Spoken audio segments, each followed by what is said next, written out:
위에 뭐 여러 개 오늘 처음 보는 우리가 몇 개 라이브러리들이 있는데 이거는 조금 있다가 설명하기로 하고, 왜냐면 학습하는데 약간 시간 오래 걸릴 때 그때 설명하는 게 나을 것 같아요.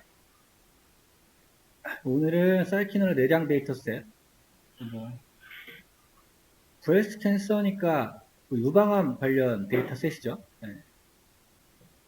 내장 데이터셋 로드에서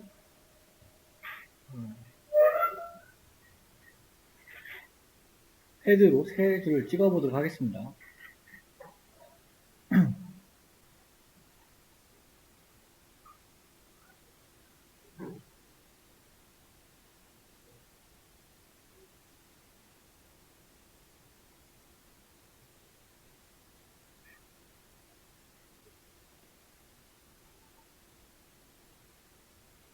제게 지금 밑에 뭐 돌고 있죠, 지금. 그 때문에 그런구나.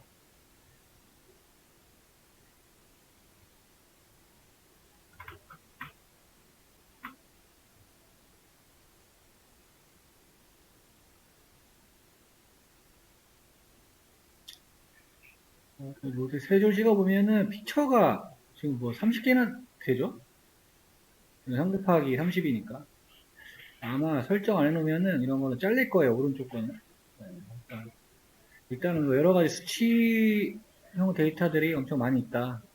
중간에 여기 생략됐죠, 지금? 30개니까.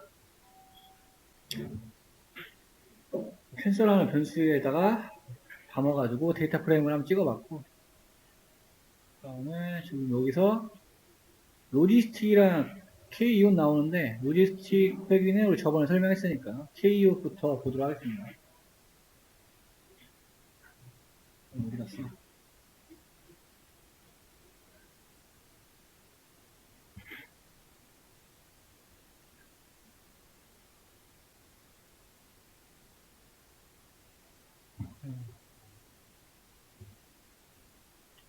여기 뭐, 최근접 이웃 알고리즘은 지도학습 중에 하나.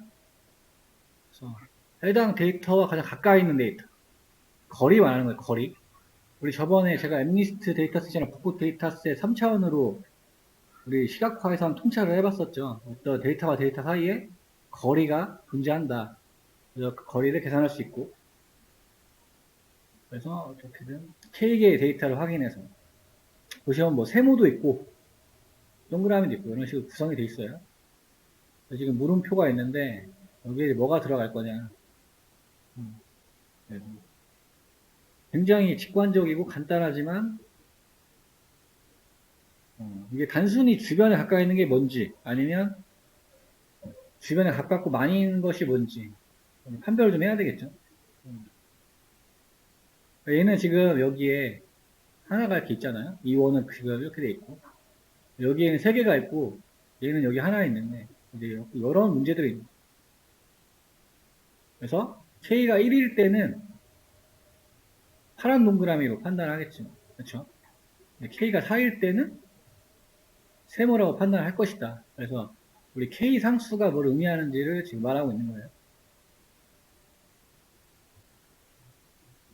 이 물음표가 무엇인지를 우리는 지금 분류하려고 하는 거니까. 그렇죠?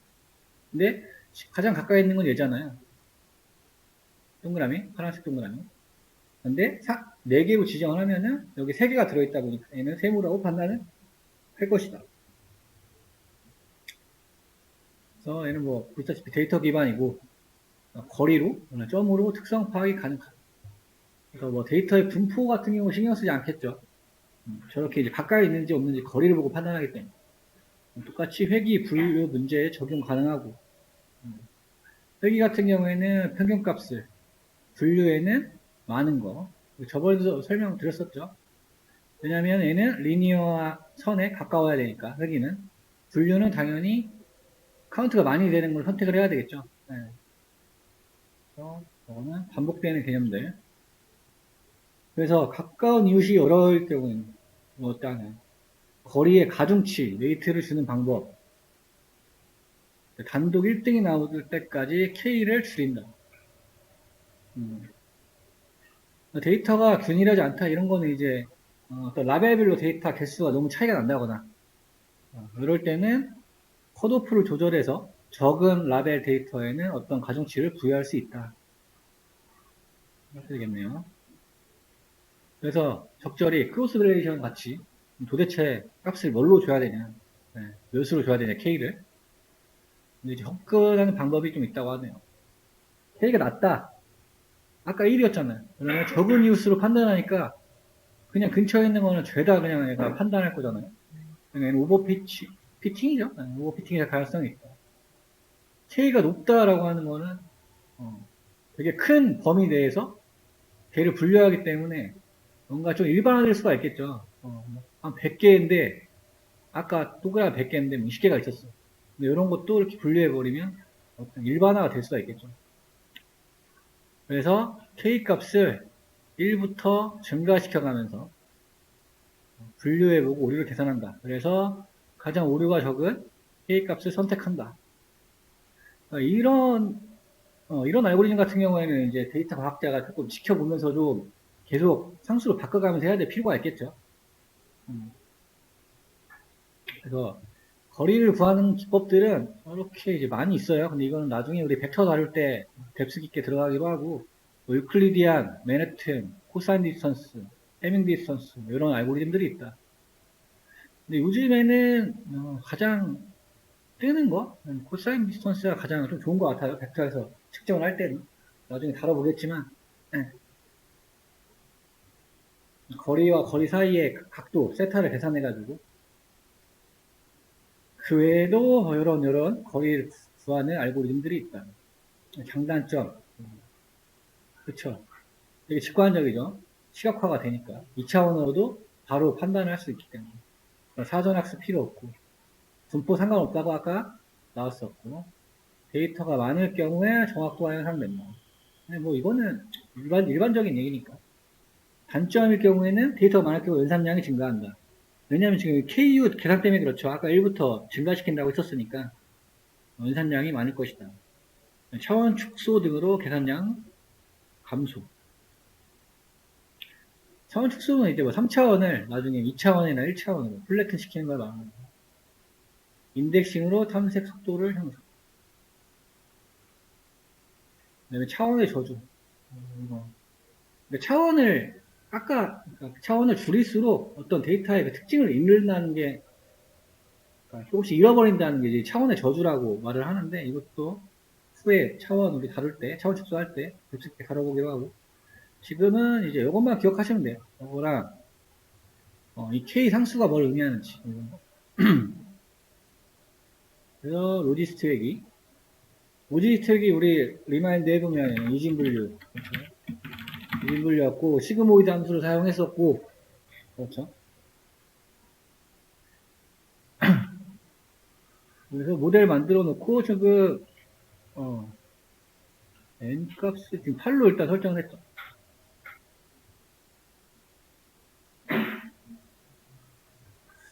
잠깐만요. 이거 소프트 유진 분류는 그냥 했던 거고 여기 다중 분류. 그러니까 지금은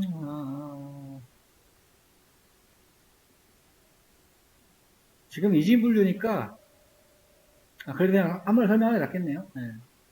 다중 분류는 우리 일단 이진이 아닌 거 복고 데이터셋도 이진 아니죠? 3개였으니까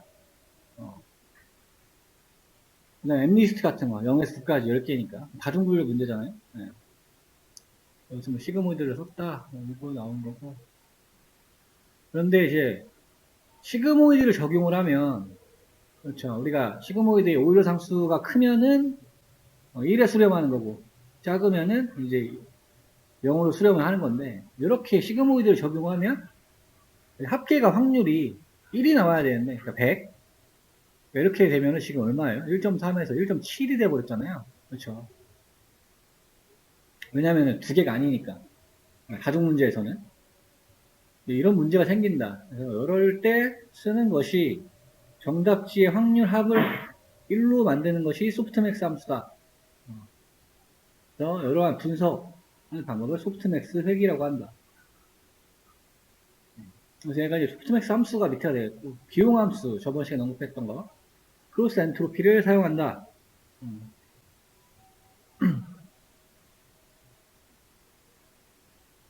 이거랑 헷갈리시면 안 돼요. 얘는 이진 분류는 바이너리 이진이니까 바이너리 크로스 엔트로피를 사용. 얘는 크로스 엔트로피를 사용. 이거 좀 이따 나오면 다시 설명드릴게요. 그래서 우리가 분류해야 되는 개수가 3개일 때, 북고시면 3개일 거고, 엠리스트였으면 10개가 되겠죠. 그럼 어떤 차원, K의 차원의 벡터를 입력받으면은, 이렇게 나타나겠죠. 그러니까 뭐, 0번일 확률, 1번일 확률, 2번일 확률. 얘는 북고 데이터 셋으로 보는 게 낫겠네요. 3개니까. 그렇죠. 그래서 뭐, 세토사일 확률, 버시칼라의 확률, 이런 것들이 이렇게 이제 나올 거잖아요. 여기 보면 위에처럼. 0.7, 뭐 0.6. 그런데 합계가 1이 넘기 때문에 소프트맥스를 적용한다. 얘를 적용을 하면 요거의 합계는 1이 된다. 이렇게 이해하시면 됩니다.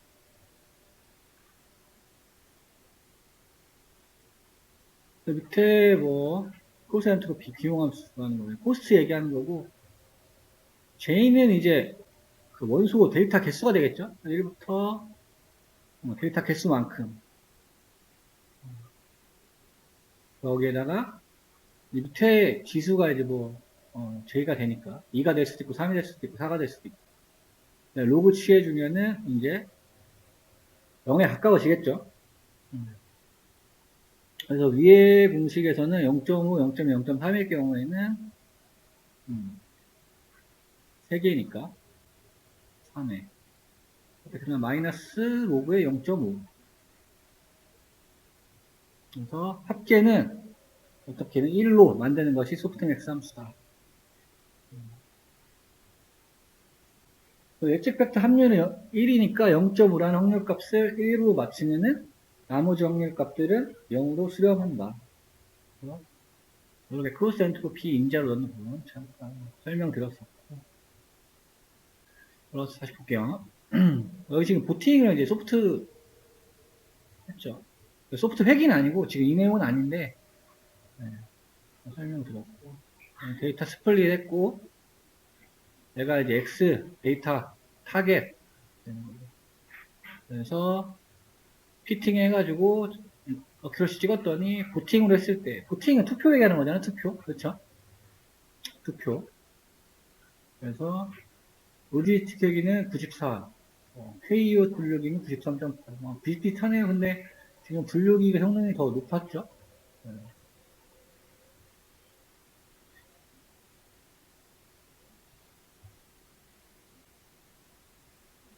이렇게 나옵니다. 얘가 더블 언더스코어 되어 있는 거는 이제 외부에서 접근을 해야 되기 때문에 더블 언더스코어로 우리 파이썬에서 배웠었죠. 거기에 어떤 멤버 변수 접근하기 위해서 더블 언더스코어를 사용을 했네요. 그 다음에 랜덤 포레스트인데 이거 저번 시간에 했던 그 사용자 행동인식 데이터 세트거든요. 그래서 다시 해볼게요. 제가 이거를 그 기터 마지막 라인에 복사를 해놓을 테니까 그대로 복사해서 셀 하나 만들어 두시면 돼요. 전체 다 복사하시면 됩니다. 그러면 실행하게 되면은 자동으로 이렇게 나올 거고 이 파일 명만 summon activity로 바꿔주세요. 저번 시간에 똑같아요. 아마 UCI 뭐 이렇게 데이터셋이 되어 있을 텐데 그래서 폴더 확인했을 때 테스트 폴더랑 트레인 폴더, 리드미, 라벨스, 피처 이런 파일들이 있어야 정상적으로 데이터 로드가 된 겁니다. 그래서 여 밑에는 똑같아요. 저번 시간에 한 거야.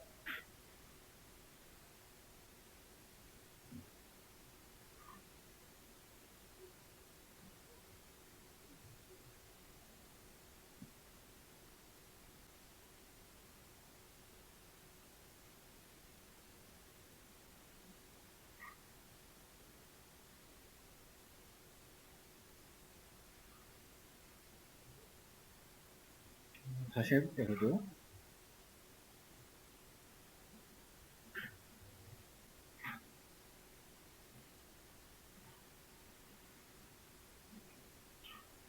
야, 중복되냐 물어보네.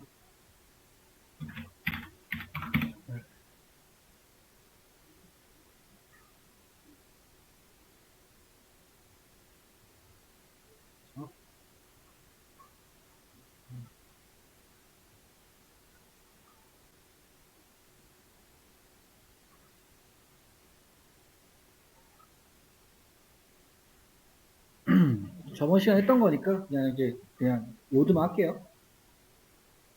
그 다음에 해조도 하고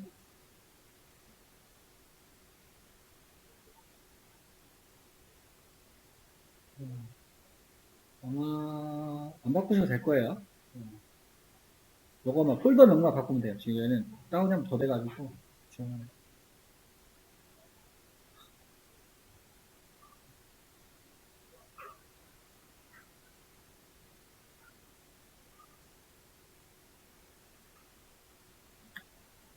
그래서 랜덤 포레스트로 학습을 해서 어큐러시를 찍어보도록 하겠습니다.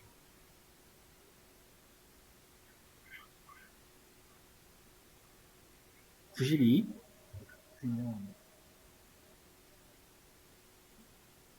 그다음에 요게 조금 시간이 걸리려나? 그리드 서치 최적 파라미터를 찾기 위해서. 근데 기억이 확실하진 않은데 조금 추가가 된 것 같죠, 에스티메이터랑.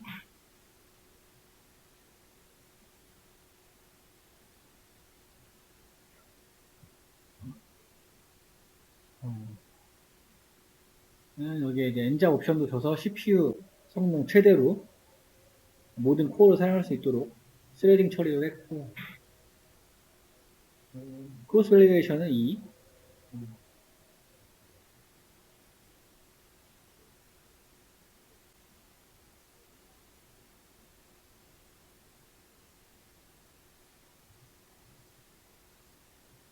저는 여기까지 눌러놓을게요.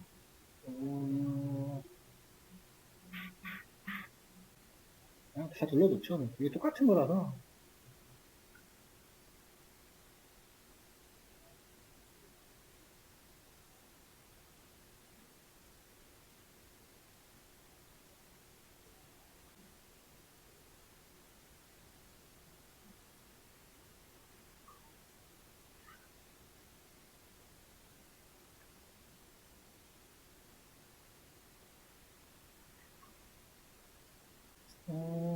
설명 안 했던 이론이 있나 볼게요.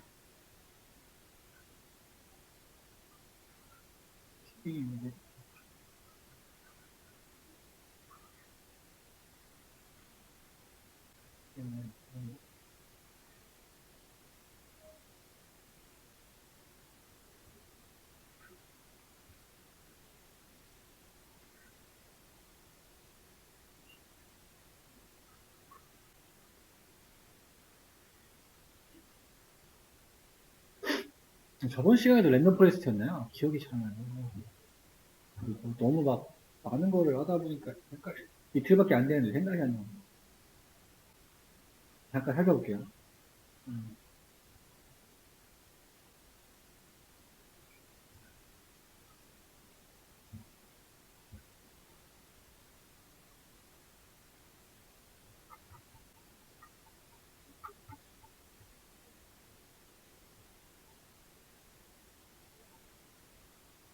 저번 시간에는 의사결정 트리였네요. 네, 의사결정 트리였었고, 의사결정 트리였었고, 그리드 서치까지 해서 하이퍼 파라미터 조정해가지고, 87? 87 나왔었네요, 87. 요게 저번에 했던 거. 근데 이제 그 똑같은 거를 얘는 랜덤 포레스트로.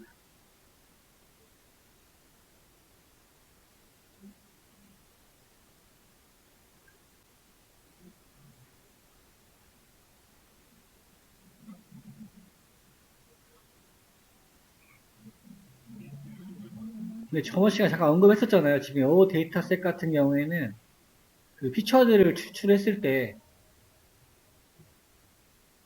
되게 다양했었잖아요. 그래서 이제 몇 개만 뽑아서 해보면 좋을 것 같다라고 잠깐 말씀드렸었는데 딱 예제가 딱 맞게 있네요. 저번에 했던 거랑 비교를 해보면 좋겠죠. 저번에 피처들이 잠깐 이미지 떠볼게요. 저번에 이거였으니까.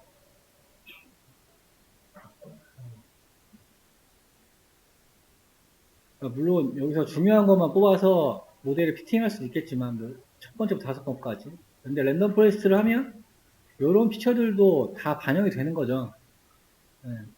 랜덤하게 트리를 만들어서 반영을 하다 보니까.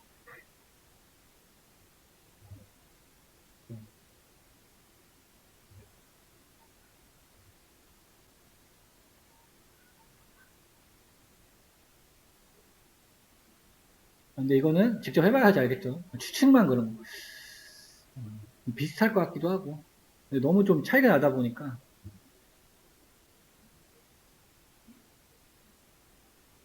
근데 비교할 때는 이제 같은 모델을 만들어야 되니까. 지금은 얘는 의사결정 트리로 이제 피처 뽑아본 거고.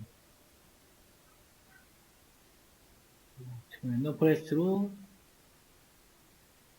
91. 확실히 좋아졌네요. 85에서 91이면은 7% 정도 올라간 거니까. 6%.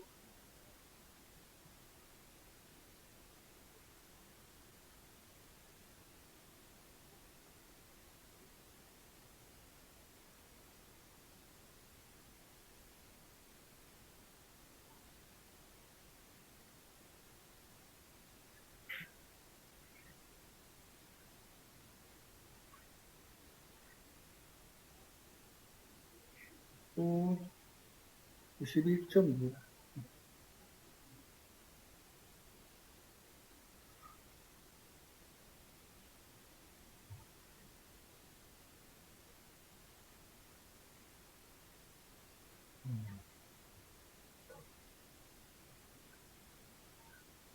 지금 피처들도 조금 달라졌죠? 어디 간 거야? 수치가 똑같으니까 0.0에서 0.1.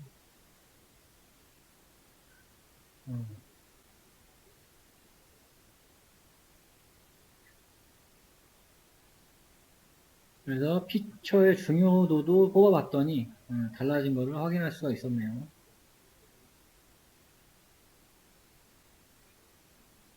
그러니까 이 요소들을 더 반영을 했다는 얘기가 되겠죠. 우리가 덜 중요한 것들도.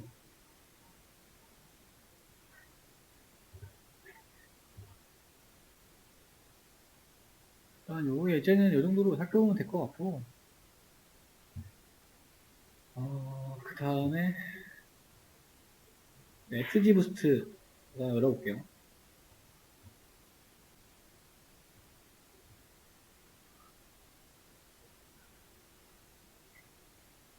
네, 또 여기 띄워놓고, 일단 이거를 설명을 또 하고 가야 되니까.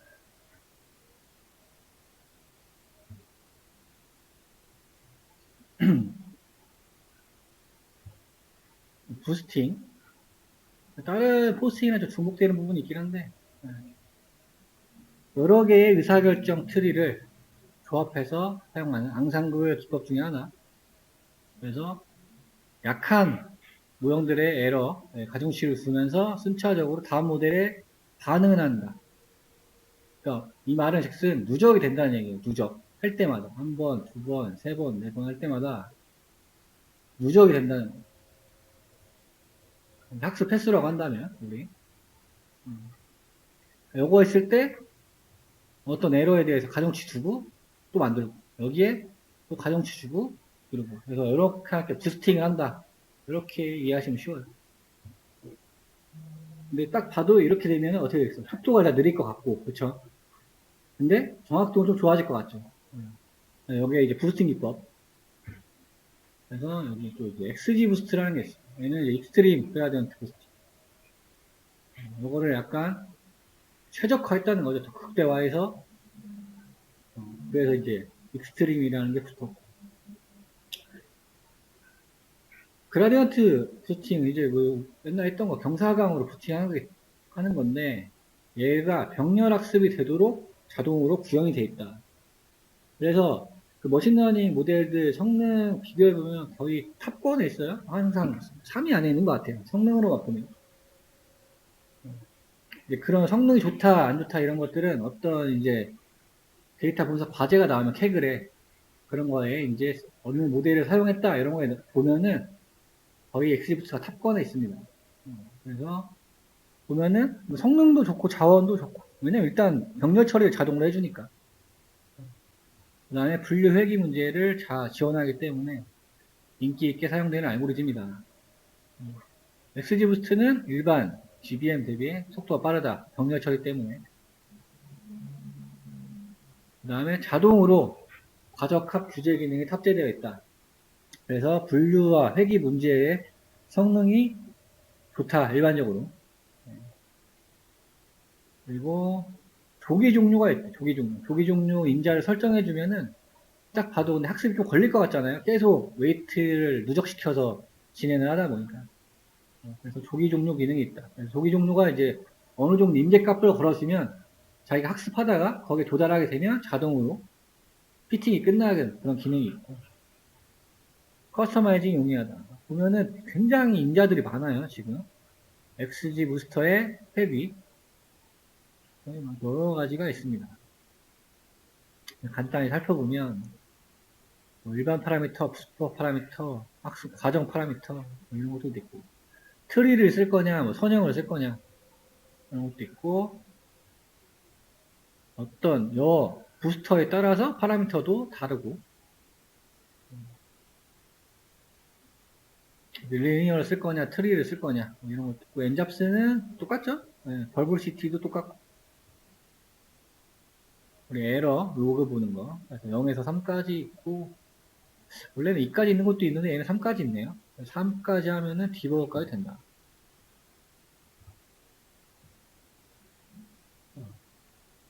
러닝 레이트도 오늘 처음 등장한 것 같기도 하고, 얘는 이제 딥러닝하고 머신러닝하고 좀 달라요. 그래서 딥러닝 같은 경우에는 보통 0.0 뭐 이렇게 세팅을 하는데, 머신러닝에서는 기본값이 0.35 돼 있다. 학습률 말하는 거죠. 학습률. 높을수록 좋은 게 아니에요. 높을수록 과적하기 쉽다. 그래서 이런 것들은 공식 사이트에서 안내해 주는 걸로 사용하는 게 좋습니다. 기본값이 0.3이니까 이런 거는 특별한 뭐가 있지 않는 이상 건들 필요는 없겠죠. 그 다음에 에스티메이트 기본값 100개, 생성할 위크 러너에스, 러닝 레이트가 낮을 때는 얘를 높여줘야 된다. 러닝 레이트가 높으면은 얘를 조금 낮춰줘야 되겠죠. 그래야 과속까지 방지된다. 넥스트 스텝스는 했던 것들이고, 이 차일드 웨이.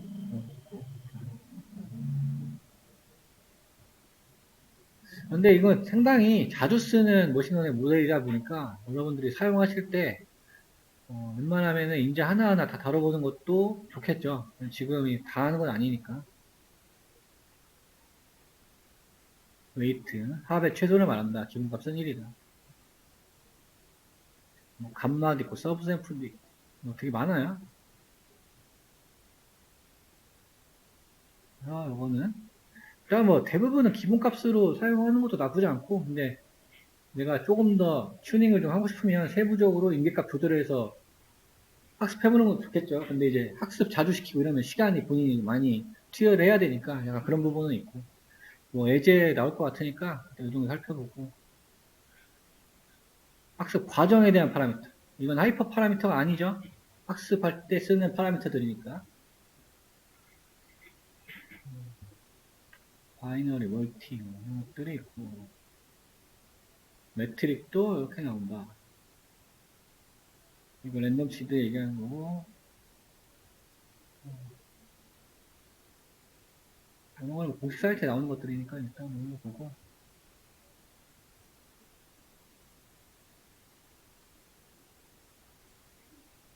아까 데이터 쓰시죠?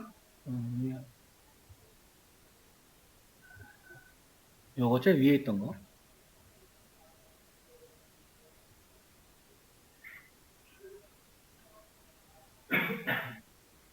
똑같은 데이터셋. 한번 라이브러리는 특별한 거 없고, 지금 이렇게, 지금 XGBoost 쓰려고 임포트 했죠? 임포트 한 다음에 알리아스 XGB로 해놨고,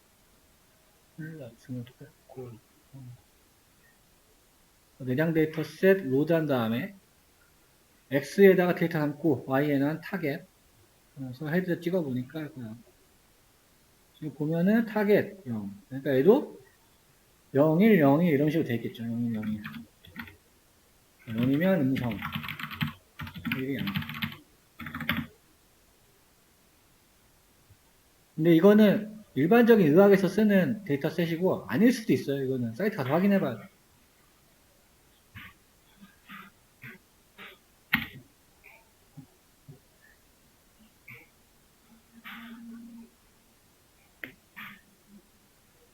그래서 아예 타겟이라고 지금 이제 만든 거죠. 만들어가지고 여기다가 넣는 거죠. 와이랍에 데이터셋.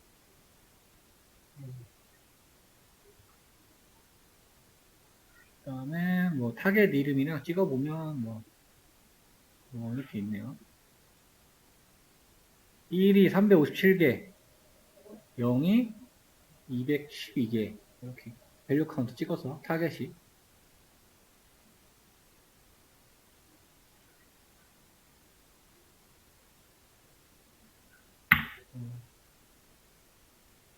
그러니까 얘가 0번이 악성, 1번이 양성.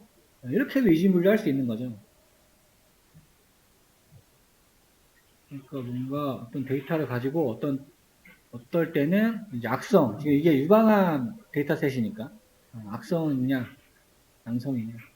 그러니까 이미 발현이 된 상태에서 악성이냐 그냥 양성이냐를 분류하는 셋이 되겠네요.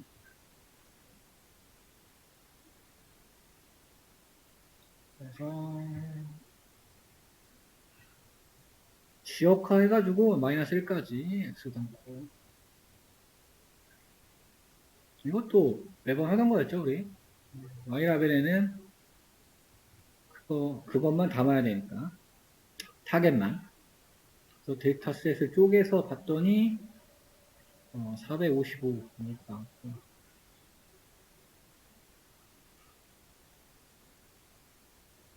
근데 지금 개수가 좀 특이하네.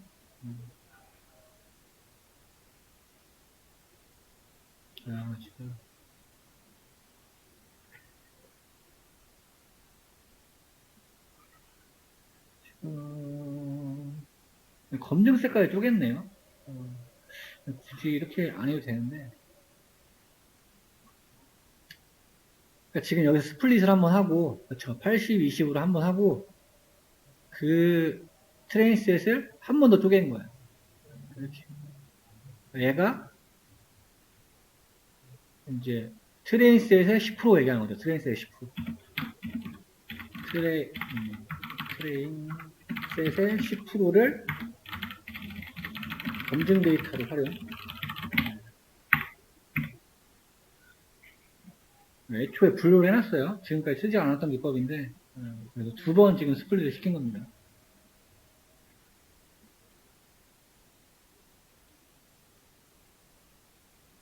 그래서 지금 SDB에 뭐 T 매트리스 해가지고 검증 셋 넣고 트레인 셋 넣고 검증 셋 넣고 테스트 셋 넣고 그래서 각각 변수에 담아냅니다. 담고 파라미터 넥스텝스 폴레이션 리스트라는 리스트를 담는 거. 그래서 여기서 지금 트레인이 들어가죠. 같은 경우는 피트가 아니죠. 네, 트레인. 저는 지금 이렇게 수행을 하고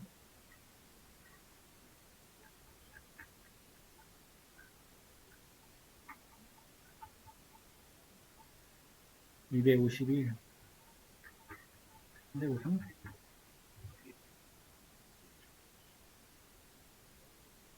로스는 당연히 낮아져야 되고 맞죠? 지금 0으로 가까워지고 있죠. 이 과정에서 이런 숫자가 작아지지 않으면은 일단 잘못 만든 거죠, 모델을. 그럴 때는 전을 다시 살펴봐야 됩니다. 그래서 항상 이게 로그 보는 습관이 중요해요. 무조건 로스는 0에 가까워야 되니까 되게 줄어들어야죠. 그렇죠? 너무 많으니까. 그 다음에 해당 모델로 프레딕트, 테스트 셋, 프레딕트. 그래서 10개만 뽑아가지고 프로브 옵션 줘서 아까 1이 양성, 0이 악성. 해당되는 것들 프레이드로 찍어봤고 이것도 우리 자주 쓰던 함수였죠. 얘네들은 기본값 함수 로출할 때 자동으로 세팅되게끔 키워드 인자, 기본 인자로 정해놓고 테스트만 받아서 이 함수 동작하게 만들었고, 보면은 혼동행렬하고 어큐러시, 프리시전, 리콜, 레퍼런스 코 찍도록 해놨죠. 그래서 함수 콜에 보면 오차행렬이 이렇고 96, 97 상당히 좋은 모델이 나왔네요. 매우 이상적인 수치죠. 말이 안 될 정도로 좋긴 한데, 그렇죠. 여기 이렇게 나오기는 쉽지 않은데 97, 97 어쨌든 숫자만 본다면.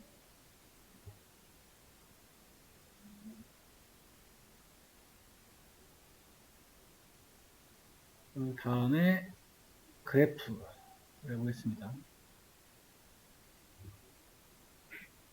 이제 플랫 중요도 얘기하는 거죠. 중요도.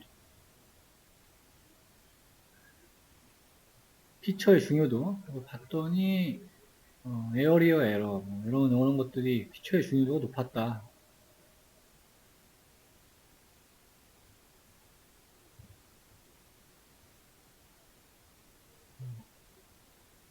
이렇게 보면 되고, 그다음 XGBoost에 이제 분류기를 인풋 해가지고 러닝레이트랑 맥스랩스까지 지정을 해서, 아까 위에는 지금 뭐였어요? XGBoost 분류기가 아니었고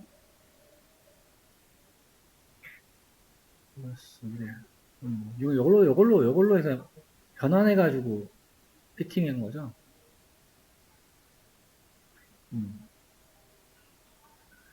얘는 아예 분류기 클래스를 가져와가지고, 그래서 얘도 피팅하고, 예측해보면, 거의 똑같죠. 볼까요? 964. 그렇죠?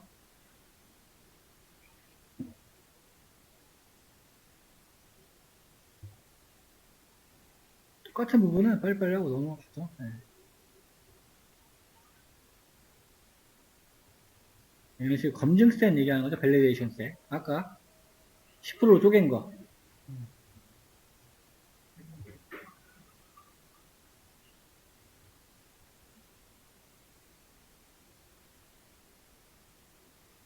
요 모델. 그리고 얘는 조기 종료 조건을 10으로 설정하고 등록을 해봤대. 아까보다는 뭐 조금 낮은 것 같지만 그래도 뭐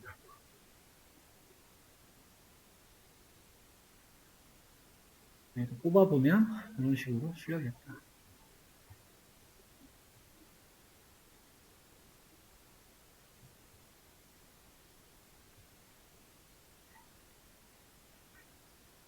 그러니까 뭐 더 심플한 거 사용하시면 되겠죠. 얘는 이제 래퍼를 통해서 한 거고, 여기 보면 사이클론 래퍼. 얘는 그냥 그대로 XG 부스터 사용한 거고.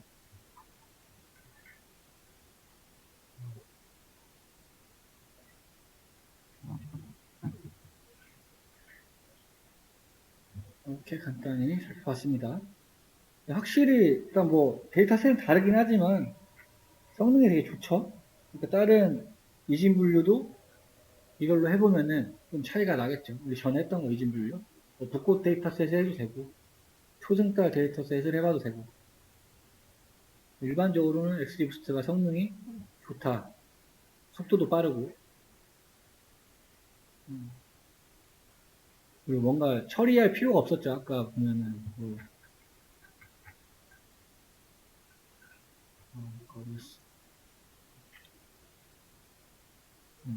과적합도 자체적으로 처리를 해주고, 회귀와 분류에서는 좋은 성능을 가지고 있다. 그래서 조기 종료도 있고. 근데 일단 데이터셋이 이렇게 많지가 않은 셋이어서 성능이 좋았을 수도 있고요.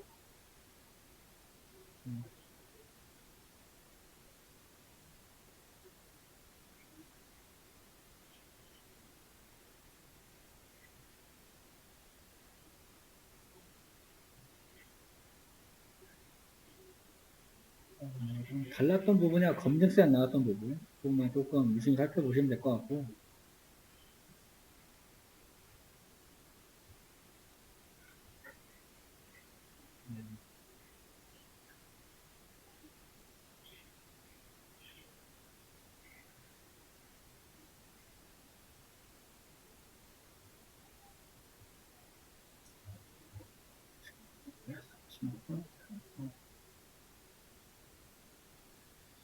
하나가 더 있긴 한데 구독자 요거 한번 더 볼게요. 이거 아까 XG 부스팅이 바로 나와가지고 영상도 중요하니까 이건 똑같은 거고 지금 보면 배깅, 부스팅, 고팅 있었어요. 고팅 우리 했었고 부스팅도 지금 했었고 배깅이라는 것도 있고 그래서 배깅은 샘플링에서 샘플 데이터 생성하고 그거를 의사결정 트리를 병렬적으로 학습한 뒤에 학습 결과를 결합합니다. 배깅의 평균, 분류면 사전 투표가 됩니다. 그래서 대표적인 배깅 모델이 랜덤 포레스트다. 배깅. 부스팅은 지금 했던 건데 다시 한번 살펴보면 네. 부스팅 핵심은 누적된다는 거죠. 누적. 그래서 샘플 데이터의 가중치를 할당함으로써 다음 단계에서 재샘플링 확률을 높여가면서 누적돼서 분실함수를 줄여서 정확도를 높이는 방법. 그래서 대표적인 부스팅 모델, 스텝 부스트, SG 부스트, 그라디언트 부스트 이렇게 좋은 머신러닝 모델들이 있다. 보팅은 투표죠, 투표? 우리 했던 거. 밑에 살펴보면 배깅은 여러 개의 의사결정 트리를 사용하고 보팅은 여러 알고리즘을 사용해서 여러 트리를 생성한다. 여기 다른 점이 있죠.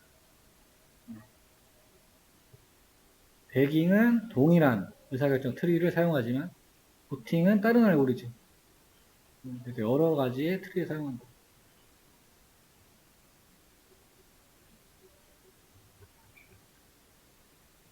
랜덤 포레스트, 배깅에는 랜덤 포레스트, 보팅.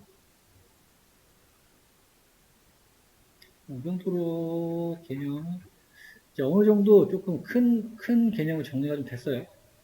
나오는 것들이. 요건 좀 이따 갈 거고.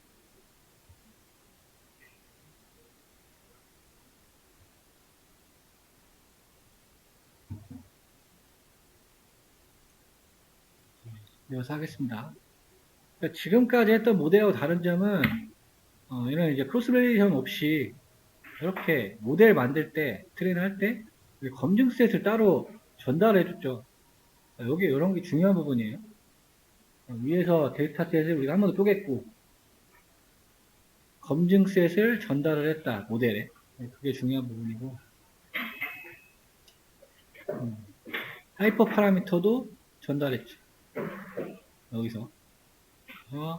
하이퍼 파라미터 옵션하고 검증 셋에 대한 정보도 인자로 넣어가지고 모델을 피팅했다. 이게 기존에 쓰던 모델들하고 다른 부분.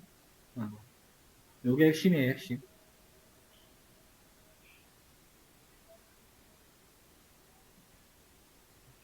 근데 처음부터 다시 한번 리뷰해보면, 데이터에서 로드한 부분, 그쵸? 이게 뭐 소스가 많다고 특별히 뭐가 특징이 있는 게 아니에요, 보면. 로드했던 거. 그렇죠? 타겟 분류해준 거. 데이터셋 쪼개있는데 지금 이 부분만 다른 거야. 지금까지 했던 모델하고 달랐던 거는 이렇게 한 번 더 검증셋을 쪼개줬다. 애초에 80, 20이었는데 내가 트레인, 내가 테스트 여기에서 90%가 그거고 훈련셋이고 여기를 검증셋, 밸리데이션 셋으로 설정을 했다.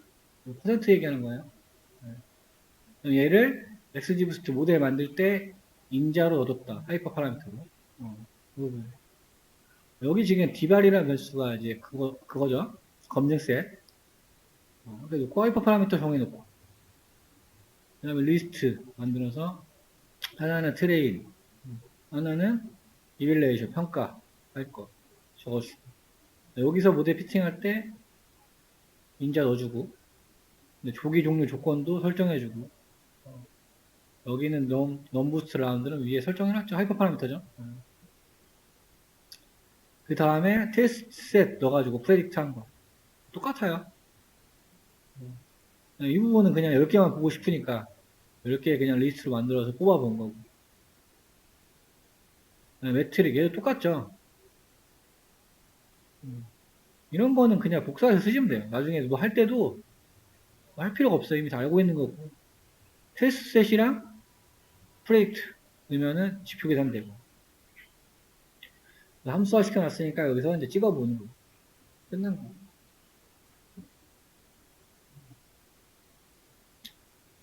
얘는 단순히 이렇게 클래시피파이어라는 클래스를 가져와서 적용해본 거. 똑같죠, 얘도.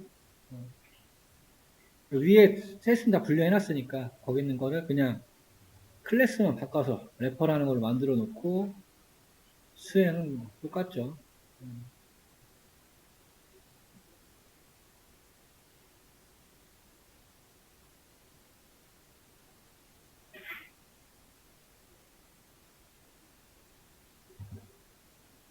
이 부분은 이제 조기 종료 조건 바꿔가지고 해본 부분 얼마 차이 안 났다는 걸 확인할 수 있었고, 그리고 얘는 플랫 임포턴스 라는 함수를 통해서 어떤 피처의 중요도를 출력을 할 수 있었고, 굉장히 짧습니다. 소스. 다음에 이제 이거 똑같은 걸로 할게. 이제 LGBM이에요. LGBM. BGM하고 LGBM. GBM은 그라디언트 부스팅 머신. 그라운드 트루스는 정답지 얘기하는 거예요. 정답지. 답안지, 정답지. 위 그림을 봤어요. 봤는데 트리 1, 트리 2, 트리 3를 지나가면서 줄어드는 거. 당연히 손실함수를 줄이니까. 그래서 각 트리들을 위크 러너라고 보면 됩니다. 아까 위크 러너라는 인자가 있었어요. 네. 그래서 이런 가중치 부여를 통해서 오류를 개선해 나간다고 했다. 이 말이 경사강법이에요. 경사강법. 왜냐면 경사강법에서 계속 저번 시간에 말씀드렸다시피 피처들에 대해서 가중치를 부여해서 실제 값에서 예측 값을 빼서 제곱을 했죠. 데이터 셋이랑 그 배치 사이즈만큼 계속해서 0에 가까운 손실함수를 0으로 최소화하면서 계속 업데이트하는 거. 그라디언트 들어가니까 그렇게 이해하면 돼요. 보통 IT에서 라이트 들어간다는 거는 가볍다는 의미죠. 가볍다. 그래서 뭔가 딱 봐도 좀 가벼운 모델이겠구나. 가볍다고 성능이 안 좋은 게 아니죠. 그러니까 최적화가 돼 있다. 효율화가 돼 있다. 이렇게 돼 있는 의미가. 얘도 보면은 XG 부스트랑 같이 각광받고 있는 모델이다. 왜냐면 성능이 잘 나오기 때문에 일반적으로. 근데 라이트 GBM의 가장 큰 장점은 학습에 걸리는 시간이 적다. 빠르다. 학습. 속도를 보니까 뭐 GBM, XG 부스트, 라이트 GBM 순으로 빠르다고 한다. 그래서 성능 차이가 별로 안 난다. 성능 차이가 별로 안 나는데 속도가 빠르면 되게 좋겠죠? 적은 데이터셋에는 과적합이 발생하기 쉽다. 근데 이건 일반적인 내용이에요. 그래서 공식 다큐먼트에서는 만건을 기준으로 잡고 있네요. 만건. 데이터셋이 만건. 그래서 만건 이하는 데이터가 적다라고 얘기하는 거예요. 만건 이하 이상이면은 어느 정도 개수가 된다, 보장된다는 의미겠죠. 라이트 GBM의 가장 큰 특장점은 피처 자동 변환을 가져옵니다. 그러니까 인코딩을 할 필요가 없다는 거죠, 인코딩을. 그리고 최적 분할도 된다. 그쵸? 보면 여기 우리 했던 원하드 인코딩, 뭐 라벨 인코딩 같은 거, 그런 걸 안 해도 알아서 해준다. 굉장히 똑똑하죠. 편하겠죠? 왜냐면은 뭐 스케일링을 해야 될 수도 있고, 뭐 그런 작업들이 있잖아요. 일단 우리가 범주형 데이터를 숫자를 바꿨을 때, 인코딩 했을 때. 머신러닝에서는 일반적으로 입력값을 문자열에 허용 안 해주기 때문에 그렇죠. 어떻게든 수치형 데이터로 변환을 해야 되는데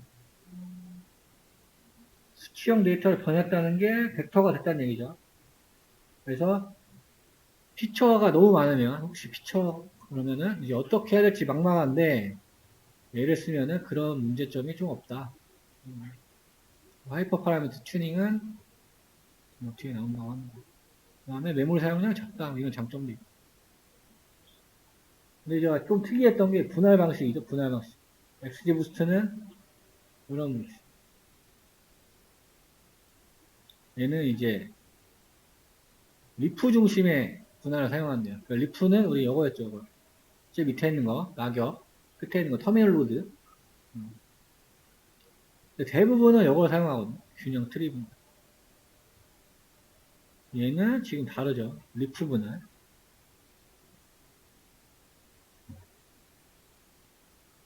그래서 라이트 GBM은 리프 와이즈 트리 분할 방식을 따른다. 요걸 보면은 우리 지금 리프 이거 밑에 거 먼저 볼게요. XG부터 설명하고 있으니까. 그러니까 트리가 원래 보통은 트리 균형을 맞춘다 했잖아요. 왜냐하면 뎁스가 한쪽으로 길어지면 안 되니까. 그렇게 원래는 했는데 얘 같은 경우는 리프 분할, 리프 중심 분할이니까 트리의 균형을 맞추지 않는다.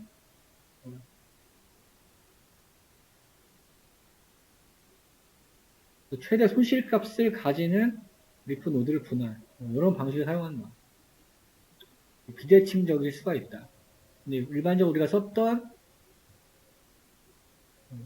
균형 트리 분할은 보통 이렇게 되면 우리 프루닝 같은 거 한다고 했잖아요. 가지치 같은 걸 한다고 했었죠. 이런 식으로. 오버피팅이 강해지기 위해서. 근데 보통 우리 이게 시간 좀 오래 걸렸었죠. 해보면. 보면 그리드 서치 할 때도 조금 시간이 걸렸었고. 그래서 얘는 리프 중심이다. 여기 이게 좀 다른 부분. 그래서 초창기에는 어떤 패키지만 제공이 됐는데 지금은 사이클과 호환성을 위해서 래퍼가 추가로 개별되어 있다. 공식 다큐먼트에 있는 파라미터 인자들에 대한 설명입니다.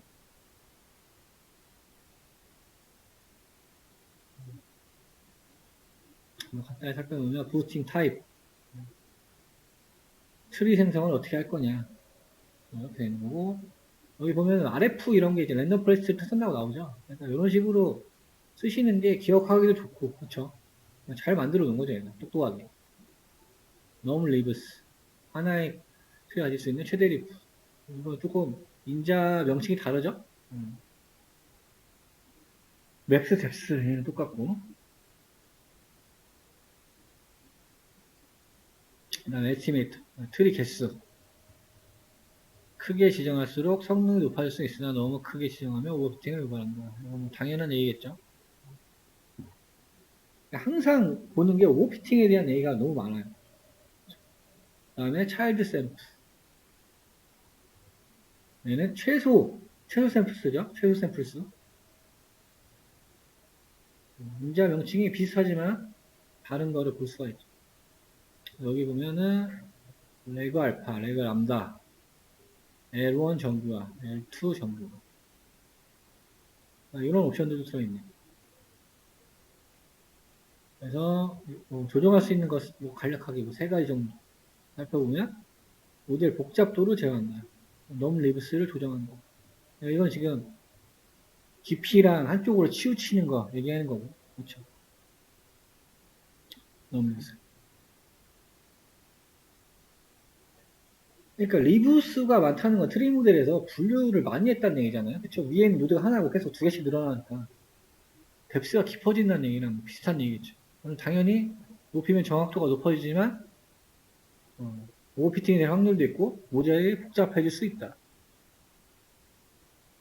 오버피팅을 제어할 때는 차일드 샘플을 높이고 뎁스와 이런 거 조정. 그 다음에 각각 정규화를 적용한다. 그 다음에 이거 아까 나왔던 거 비슷하진 거. 러닝 레이트는 작게 하면서 NS티메이터는 크게 하기. 서로 트레이드 오프하다. 생각하시면 되겠죠. 러닝 레이트는 학습률이에요. 학습률. 그 다음에 에스티메이터는 아까 그 위에서는 지금 뭐였어? 트리 개수 얘기하는 거예요. 또 이런 거는 이제 조금씩 조정해보면서 하는 게 가장 좋겠죠. 그래서 지금 오늘 거 가보면 라이트 GBM 있어요. 네, 똑같고 얘도 지금 모델만 바뀐 거죠. 인공지능 모델만.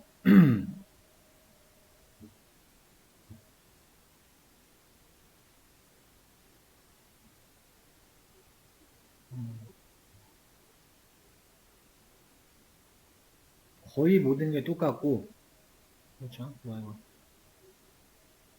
얼리 스탁 나우트 어디서 나온 거? 얼리 스탁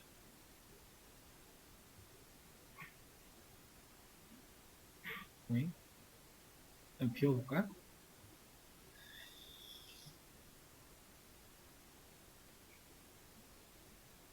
래퍼를 임포트 안 한 것 같은데? 아까 거에서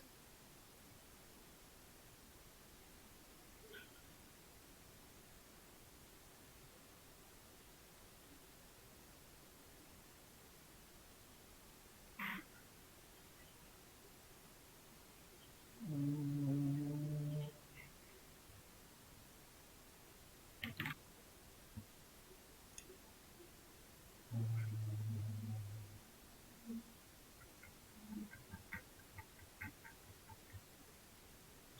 이 아까 이것 때문에 그러네요. 이거 보니까 지금 보면 패키지만 제공되어 있는데 지금 사이키논하고 뭔가 추가 개발되면서 공식적으로 바뀌었어요. 그래가지고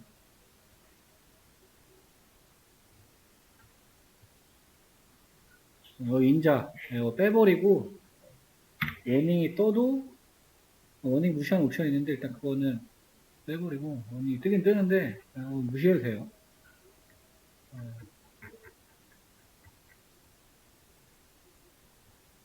그 다음에 똑같이 찍어보면 해보면은 이렇게 95 이렇게 나오는 거 확인하실 수 있습니다. 피처도 확인할 수 있고. 그러니까 라이브러리 같은 경우는 저렇게 업데이트 되면 바뀌는 것들이 있어요. 그래서 공식 문서를 좀 자주 봐야 돼요. 지금 제가 옵션도 없어요. 그래서 이렇게 보시면서 이렇게 확인해 보셔야 됩니다. 라이브러리 업데이트 되는 경우는 저런 이슈가 생기기 때문에.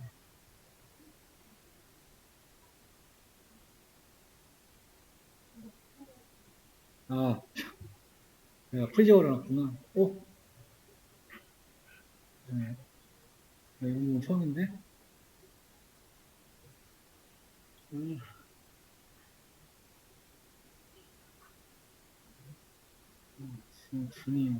줌도 꺼졌는데? 아이고, 됐다.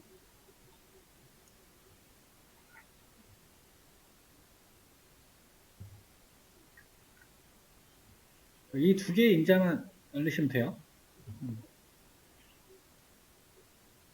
확인은 공식 문서, 그러니까 이게 원래 호환성 때문에 이렇게 된 거고, 공식 문서 가보니까 없어요, 인자가. 그래서,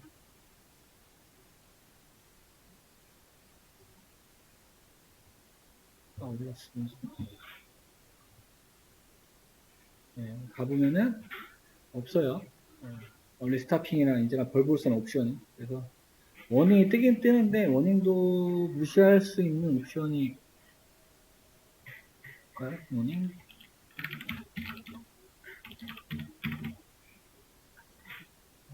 있었던 것 같은데. 빼고 돌리면 워닝이 뜨긴 뜨는데, 잘 실행되는 거 확인하실 수 있어요. 눌러보시면.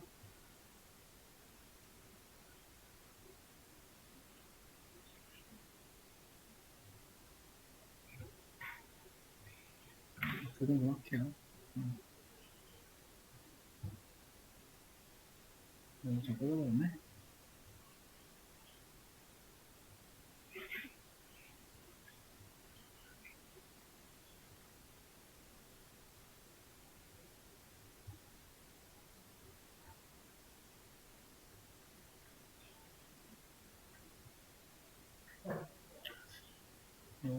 참.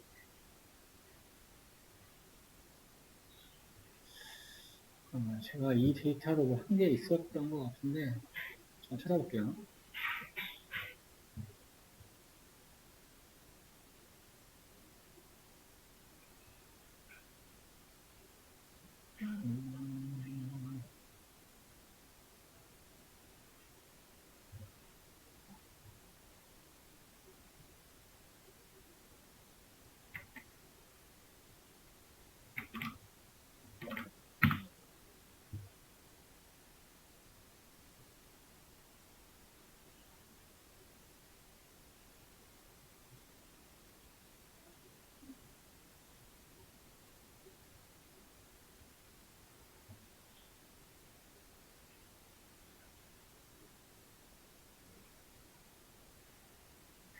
알겠습니다.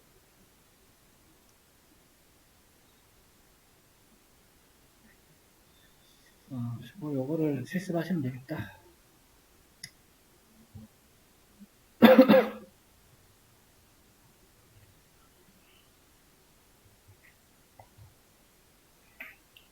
지금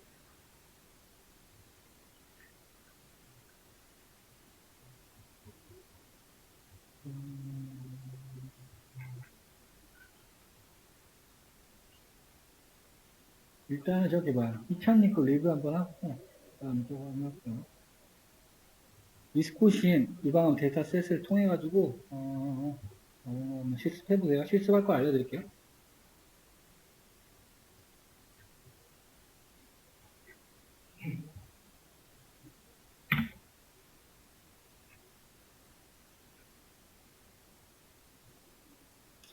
위스콘신 데이터셋을 이용해서 우리 소프트벡터 머신 설명을 했나 기억이 잘 안 나요. 했었던 것 같아요. 일반적으로 로드 다 해보고 순서 똑같죠? 로드 점 처리해야 되고 일반적인 정보 같은 거 출력해주면 좋겠죠. 헤드 정보나 인포 정보, 디스크라이브 같은 거 이런 것도 쓰면 좋고 아까 얘기했던 게 얘는 0번이 악성이 악성 중요한 거. 다른 피처들에 대해 이해 없어도 요거는 분명해야 되니까 얘가 그냥 양성. 요거는 확실히 정리를 해야 되고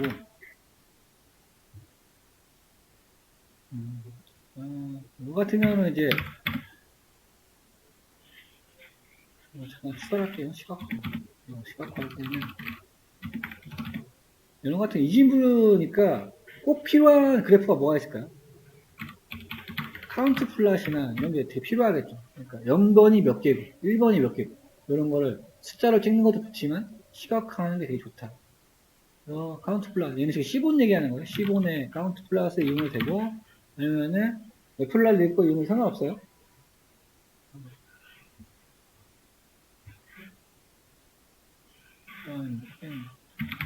그다음에 이제 이거 다 해도 돼. SVM이랑 제가 그냥 대문자로 적어 놓을게요. 의사결정 트리, 소프트웨어 머신, 하나, 우리 했던 거. K2 분류기.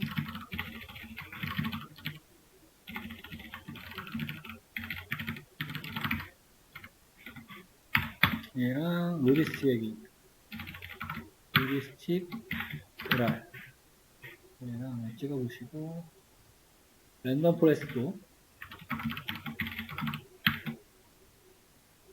그 다음에, 피처.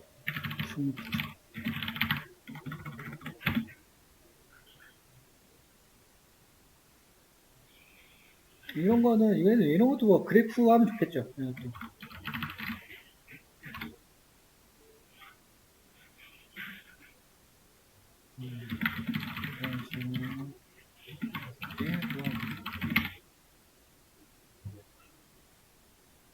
그래서 우선순위 5개만 뽑아서 요걸로도 학습을 해볼게요.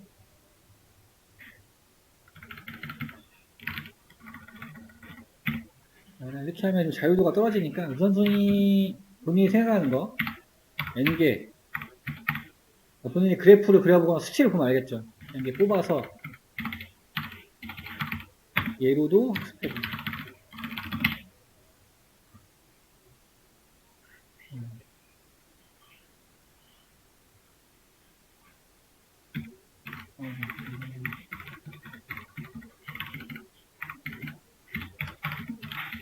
다음에 뭐 당연히 크로슬레이션 해야 되고, 그렇죠? 우리가 지금 부스터 쓰는 거 아니니까. 이거는 이거 없고,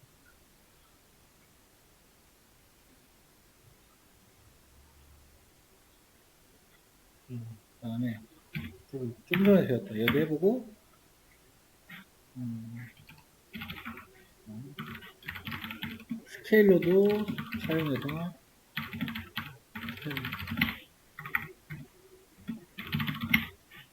제가 순서대로 쓰려고 했는데 쓰다 보니까 순서가 안 됐어요. 그냥 특징이라 보시면 될 것 같고.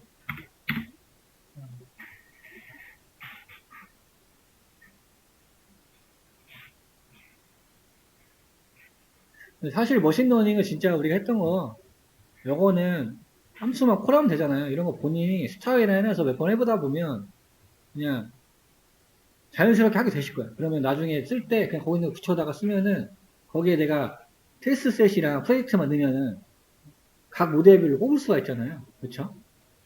그러니까 논리 전개가 되게 좋죠. 이런 거 비교했을 때 이렇게 나온다. 진짜 더 잘하려면 여기서 이제 더 추가 알파, 플러스 알파를 하면 오늘 했던 것까지 추가하면 되겠죠. LGBM이랑 그 다음에 엑스리브스까지 쓰면 그러면 거의 뭐 할 수 있는 거 다 한 거죠, 머신러닝에서. 대표적인 모델들은 다 써본 거니까. 이 정도 해보세요.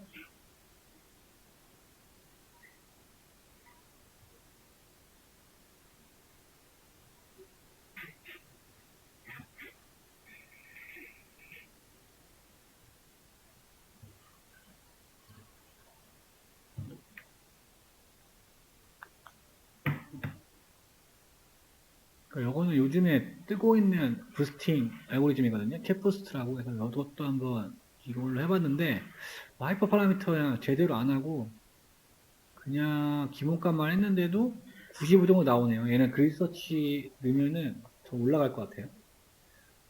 요즘에 약간 트렌디한 거, 예, 부팅 알고리즘 중에 되게 간단해요. 지금 며칠 안 되죠? 예, 이렇게 해서 큐러시 뽑을 수 있다.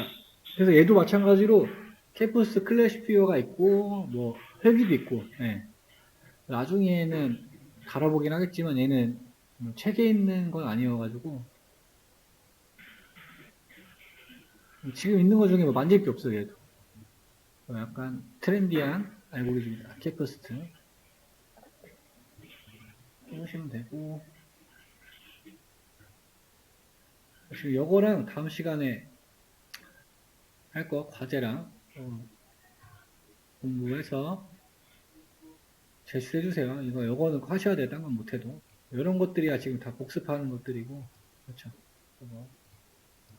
이것도 꼭 해보시고요. 이렇게 해야지 지금까지 머신러닝 들어가서 했던 게 계속 복습이 되실 거예요. 데이터셋은 뭐 아주 많으니까는. 아무튼 고생하셨고, 오늘은 여기서 마치도록 하겠습니다. 수고하셨습니다.